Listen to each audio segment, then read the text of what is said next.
spirit. Hence, the visible world and not to the indweller. When That's the indweller of every little heart here. It's wonderful. Looking out and seeing all these wonderful gods. Well, we're all very fortunate, aren't we? We're all very, very fortunate. Just sneaked in, I guess. It's really, I was sitting here thinking about what I needed to say to this group, or if I needed to say anything, if we just sit here and smile at each other and send love to each other and send love to wherever we need to send it. That'd be about all we need to do. I was looking at these pictures of the mother and the father of our sweet Lord. And I remember the first time I saw the picture of Easter Roma, I was getting ready to go to school to teach, and her picture was on the back of, and I just picked it up and I saw this picture, and I knew that that was the mother. And there was something in that picture that got to my heart. She was, I don't know what it was. She was so beautiful, and I had tears, and even on the way driving to school, all I could think about was her. And a few months later, I was wound up in India, and I was still thinking, so I decided I need to go to the burial place of where they are, and to the Samadhi.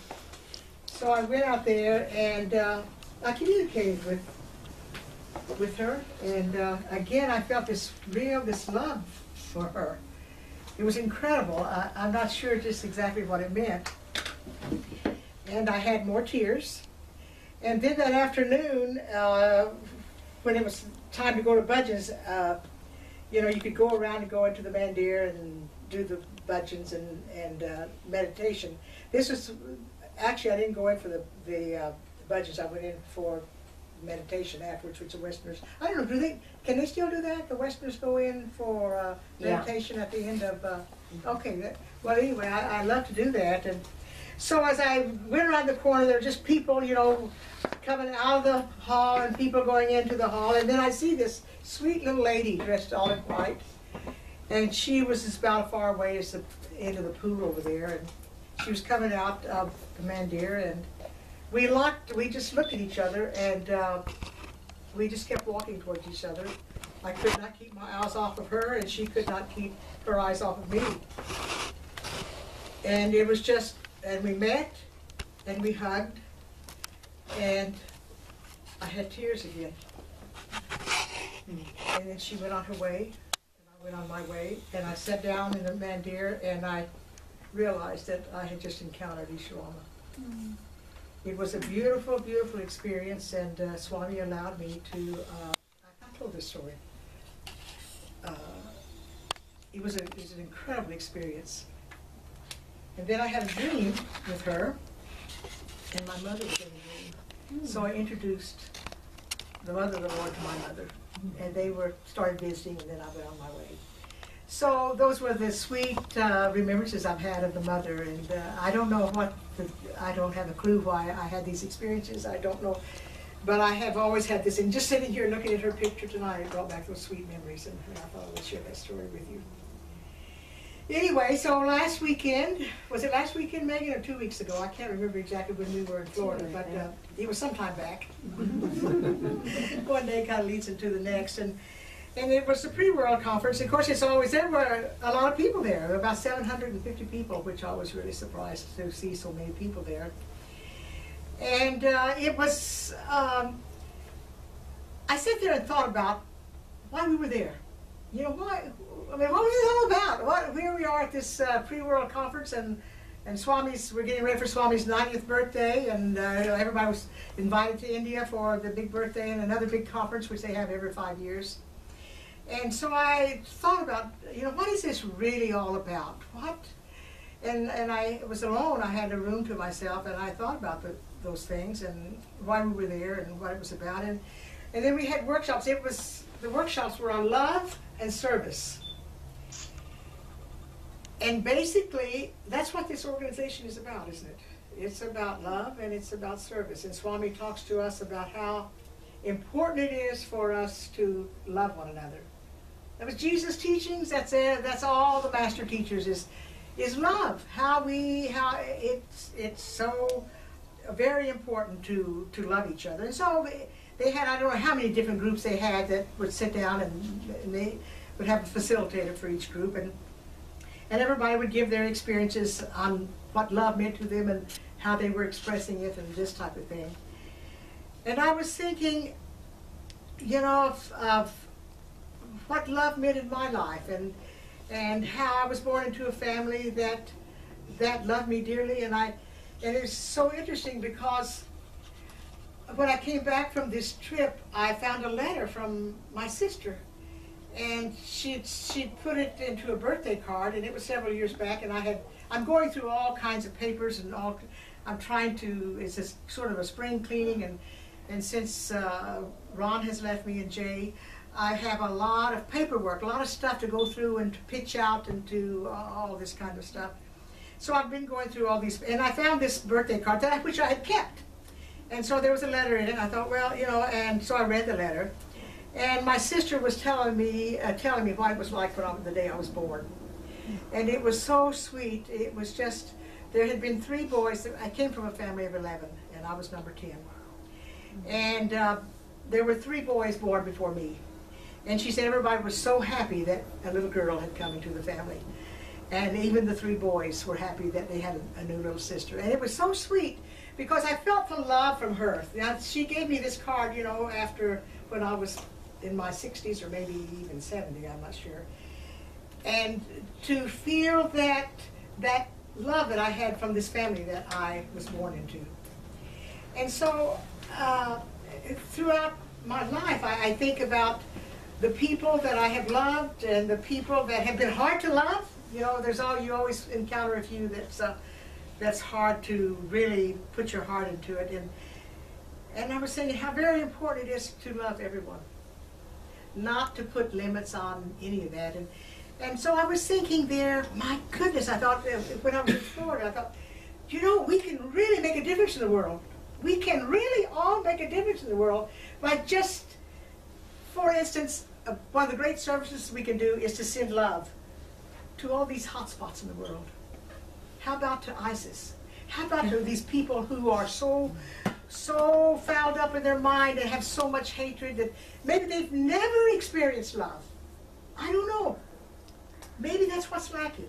But how can we, as an organization, as just a member of the organization, just being part of Si's family, how can we begin to see that and to start sending love in areas where it really needs to be loved? And so I've been thinking, in the last few days, I've been thinking, boy, how important it is to send a lot of love to Baltimore, send a lot of love to the police, to everyone that needs a lot of love at this point in time.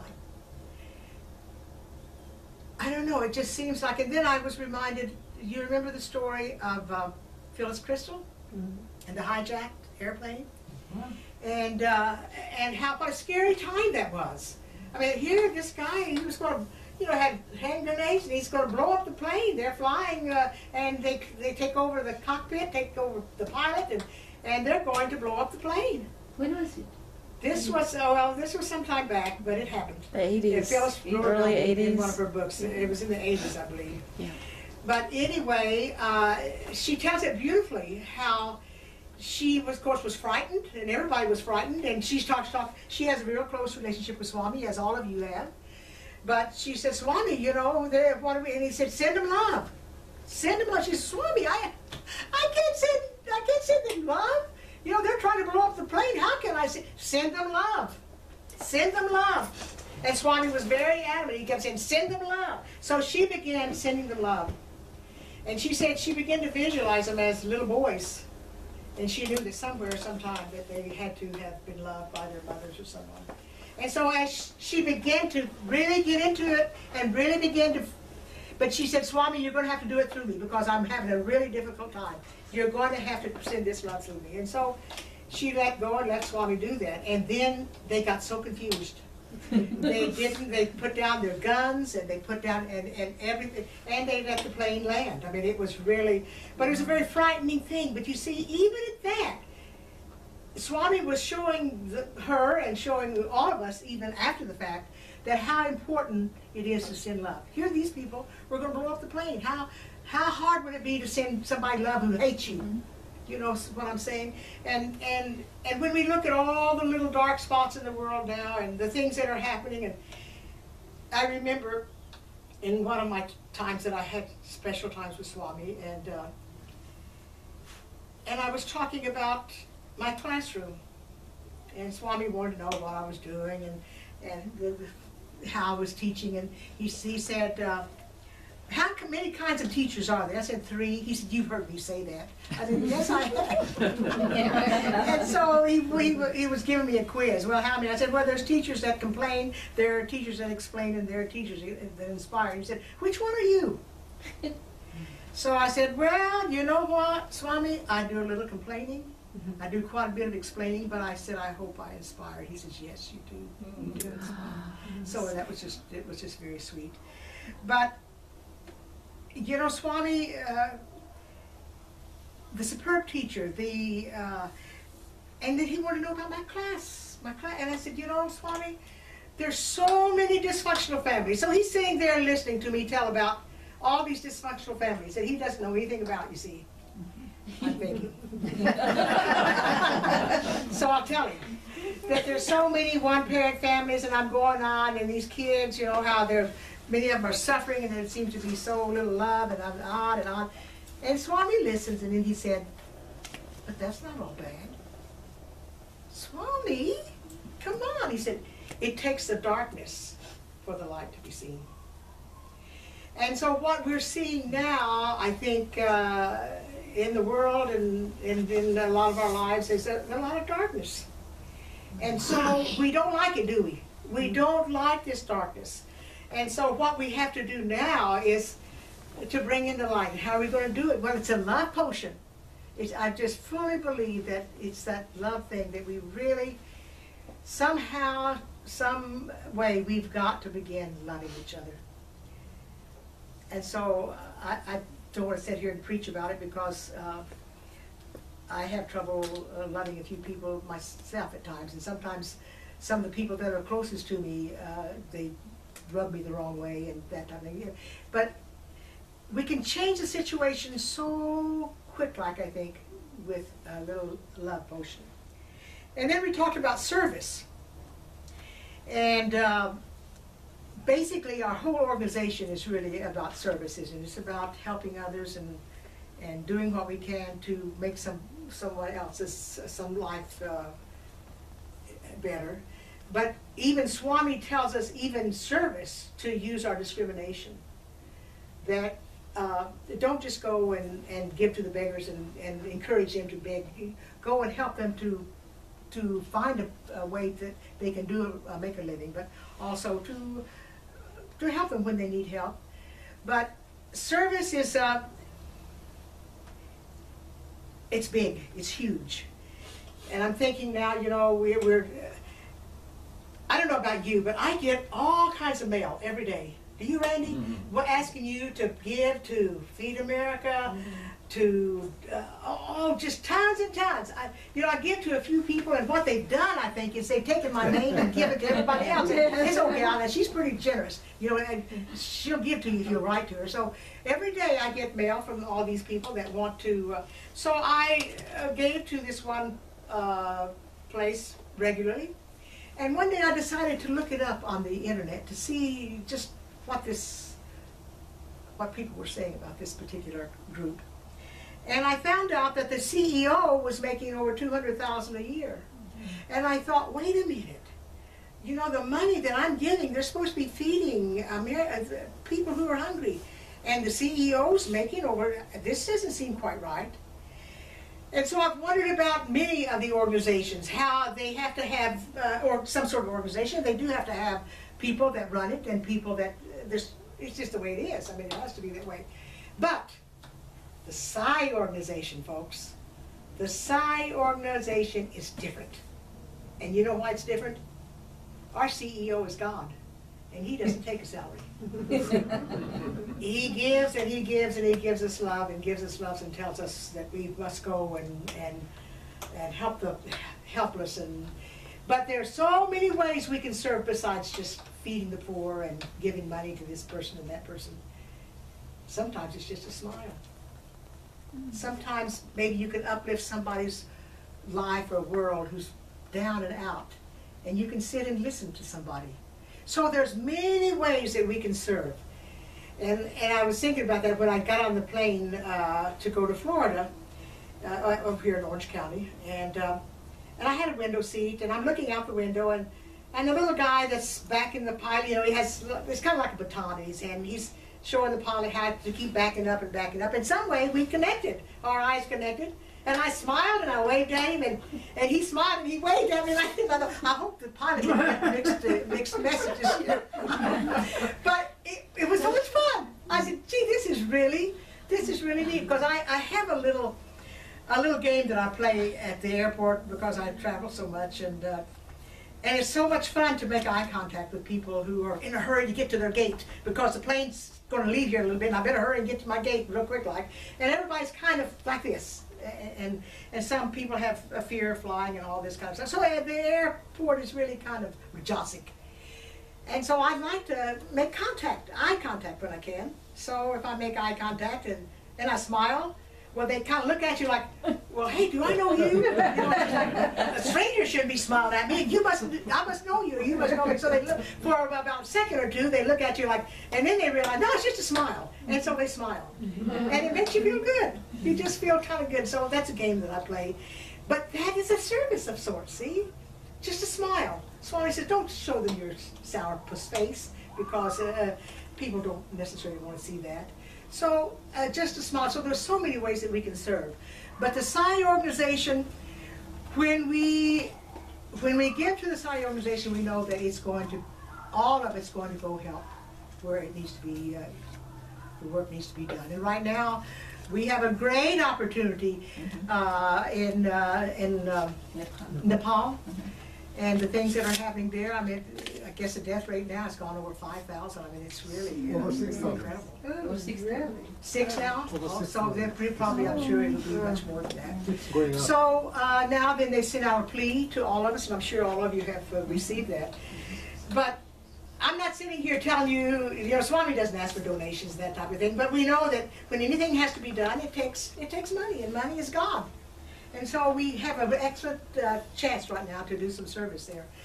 But what is fun for me, and when I was in Florida, I met this one doctor that we had dinner with him the night before we left, and a few of us got together, and to listen to what he's doing and what he has done. And he's been to the Philippines, worked with the people there. And do you know our people are still in Haiti? They're still doing work in Haiti. See, we don't hear about these things because Swami doesn't necessarily want us to go public and say, you know, look, we're doing all these great things. Listen, people. So you won't read about us in the newspapers. You won't read about us or hear about us on the news. Do you ever hear anything about the Sathya Sai Babas? No. And these people, and here we're probably one of the few with the Salvation Army that's still in Haiti. So these people are still there, and they're still in the Philippines. They're still working in the Philippines.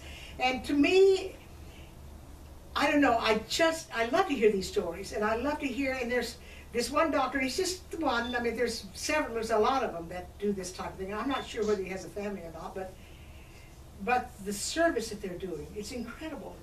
And the things that they're doing even here with having medical camps and that type of thing, and serving the poor. So the organization, the PSI organization, I would say throw away all your letters that you get in the mail and just think about the PSI organization, where you know that it's every penny you send will be of help to serve. So that's my little spiel on service, and I think that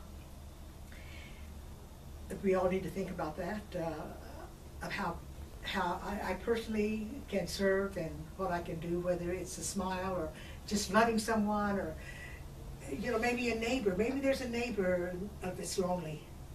Maybe you can go and just make someone happy just by talking to them. So there's lots of ways that we can serve by just loving, and whether it doesn't have to be money as such, but just loving and being sweet. Okay, now I don't know whether you want to hear any personal title. Yes. Oh, you do? Yes. I thought maybe we talk about truth, right action, peace, love.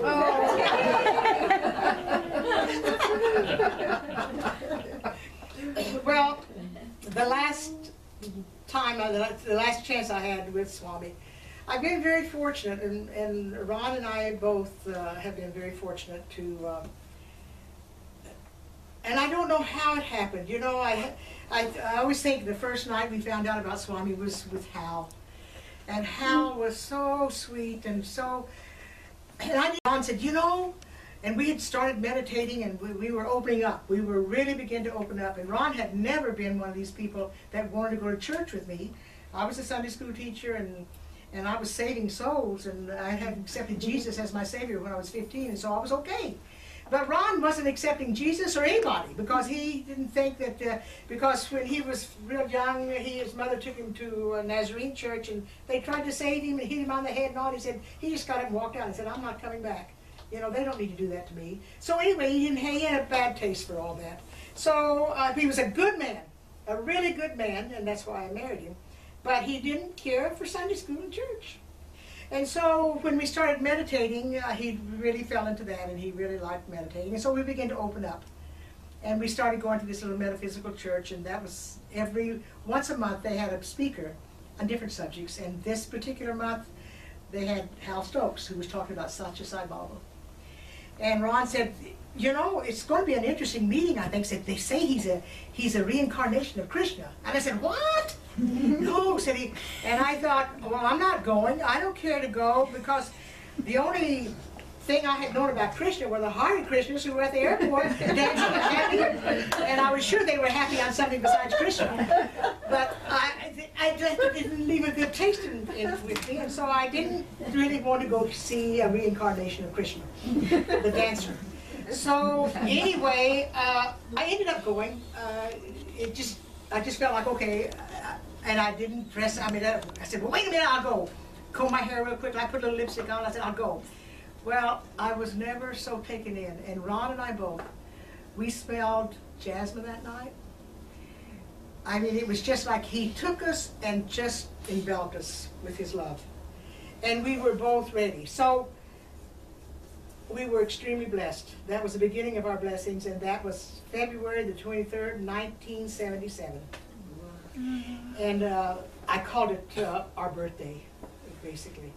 And so they had 3 books for sale. One was Holy Man and the Psychiatrist, and The Man of Miracles, and then there was a book about a lot of people, about 20 different people who had written about their experiences. I don't even remember the name of the book, but we bought all 3 of them. So the next 5 months we spent just reading these books, and all I could think about was I'd go out and see a sunset, and I'd see Swami in the sunset. And all I wanted to do was go see this holy man. I wanted, because he was just beginning to be so much a part of me that I wanted more and wanted more, and I wanted to go to India, and I thought, I don't know when I'll ever get to go to India. And I was looking maybe 10 years, maybe in 10 years I'll get to go. And there was always a timeline. Maybe I'll get to go, maybe 5 years. You know, that's kind of maybe 5 years. But all I could think about was, and so we had this honeymoon with Swami for about 5 months, and then we heard about the bookstore meeting. We didn't even know about the bookstore meeting, and so we went to this meeting, and it was like in I think it was the first Sunday in August. And the people had just returned from India. I know Bob and Rita Donnelly, and I think that he had married them at that time. Anyway, they all got up and told their stories, and Swami told them. Do you remember that? Well, I just know they were on. Oh, yeah, okay. So anyway, Swami told them, now go back to your country, because they were all, they were Southern California people. All of them were Southern California, and Swami had them all in this interview. He said, I want you to go back and start children's classes. It's time to start children's classes. So they made that announcement that day, and I thought, yippee, this is my first meeting. This is my first Psi meeting. And they're talking about children's classes, and I said, that's for me. I'm a public school teacher, and I can teach kids. And this is what I want to do. And so I began, and I met Pat Rutherford, and she was a teacher too, and I said, when can we start these children's classes? She said, well, there's another lady, she's interested too, so we'll get together. And so we took us a few weeks, and we started having some meetings in my home. We had 5 children. Bob Donnelly got up and talked about where was this? He said that there were, this was last Sunday when we were at the meeting here. Were you ever there? Anyway, he said there were 3 children. I wanted to know, Bob, there were 5. There were 5. So it was just, you know, it was just a wonderful, wonderful, and so the first time that I got to go see Swami was the next year, in '78. And it happened so fast. It just began to happen. Ron said he wasn't quite ready. Ron wasn't ready until 1980, and he and Jay went. And then we just, we were on the path. We were going. And Swami loved Ron, and we'd go back, and we were there in 80. Were any of you to our 25th wedding anniversary? You guys were, weren't you, Randy, at the 25th wedding anniversary at our house? All right, that was 1988. And we went to India right after that. That was our first time together, Ron and I going. But anyway, we went on this trip, and Swami called us in and talked to us. And Ron had a bad, he had slip disc. And about every 6 months or so, he'd get down his back and just couldn't get out of bed. He was really. So the neurosurgeon said, you know what, when you get tired of this, come in and we'll fix it. So while we were there, Swami called us in and he hits Ron on the, well, Ron had said, when I get back, I'm going to go have this back taken care of. And Swami hit him on the head and said, no surgery for you.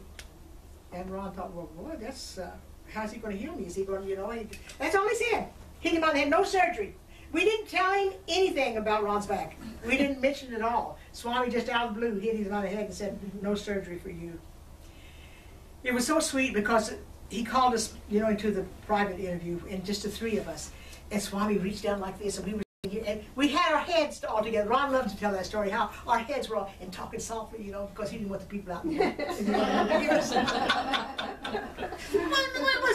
There was no private stuff, but it was just kind of, just a real intimate, sweet time.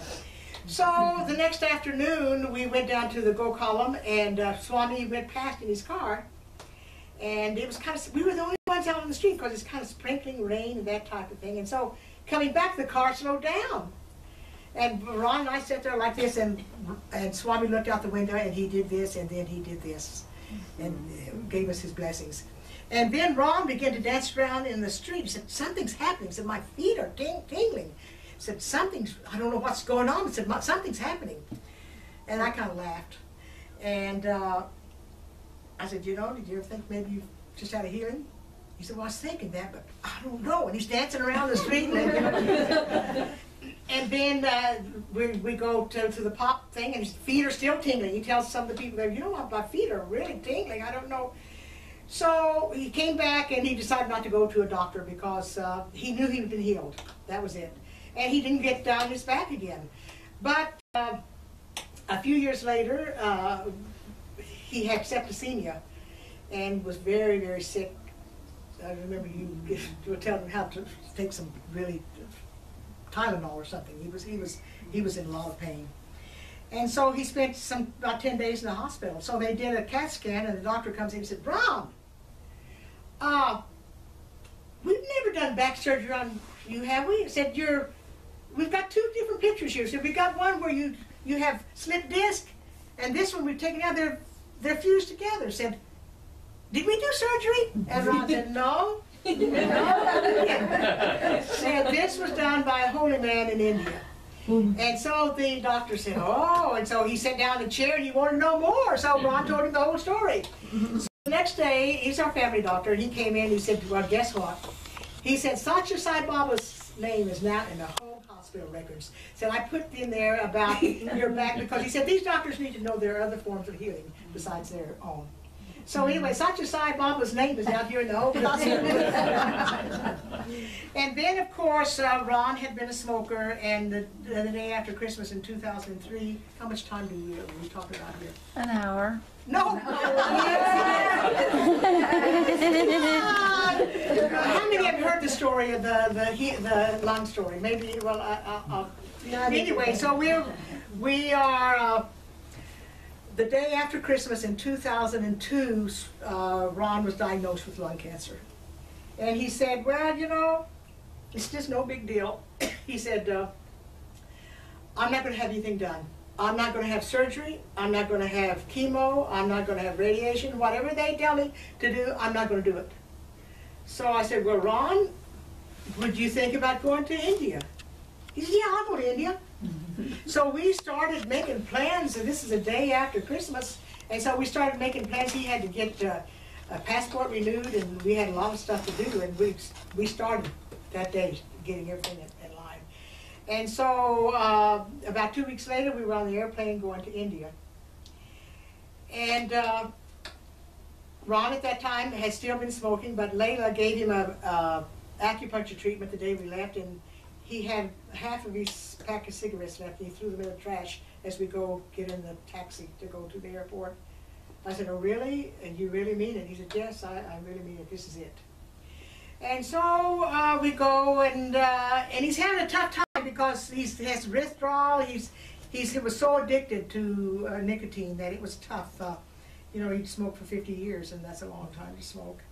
But in 1983, when I was in India, and they had asked me to speak at it was an education, EHV education type thing, and at the valedictory, Swami had told Indra Shaw he wanted me to speak, and so I spoke, and the next day, and we had just started the EHV Foundation here, and Swami called us in and talked about the foundation, and he turned to me and he said, I'm coming to America very soon.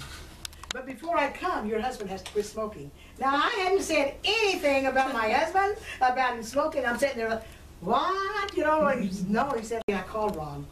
In those days, you know, you didn't have easy phones, cell phones where you could call. So when I got to Hawaii, and I told Ron, I said, Swami said he's coming to America very soon, but you've got to quit smoking. And okay. So when I got 5 hours later, I landed in LA, and Ron picks me up, and he puts my suitcase in the back of the car and lights up a cigarette. I said, Ron, I thought he would quit. In those 5 hours, he'd surely quit because I told him to quit. Ron, surely you...